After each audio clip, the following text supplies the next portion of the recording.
In this video, I'm going to show how to book a hotel on Expedia.com. So first of all, go to Expedia.com. After that, this homepage will arrive. Then I'm going to choose where I'm going to stay. So I'm going to choose, say, Nepal for destination. So I'm going to choose Nepal, Kathmandu, and the check-in June 19, check-out June 20. Then I'm going to choose search. After that, Expedia going to show some hotels. So as you can see, Fairfield by Marriott Kathmandu, $72. We have left 5 left at $72. Then Aloft Kathmandu Hotel, $130. Regal Airport Hotel, $120.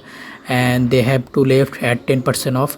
So you can see there are some swimming pool hotel with $257. So I'm going to choose the first one. Then I'm going to book the hotel.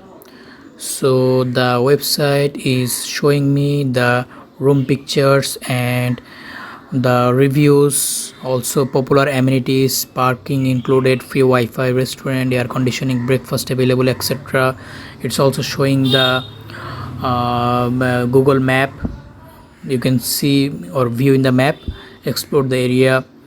Also you can see the pictures out there, the hotel room picture. There are 5 pictures available including bedroom, and you can see the bathroom or toilet.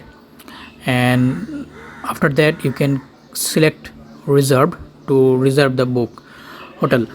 Then you can select pay now or pay at property. So I'm going to choose pay now. Now the payment page will arrive. So just scroll down and you can see taxes and fees included, total $81.36.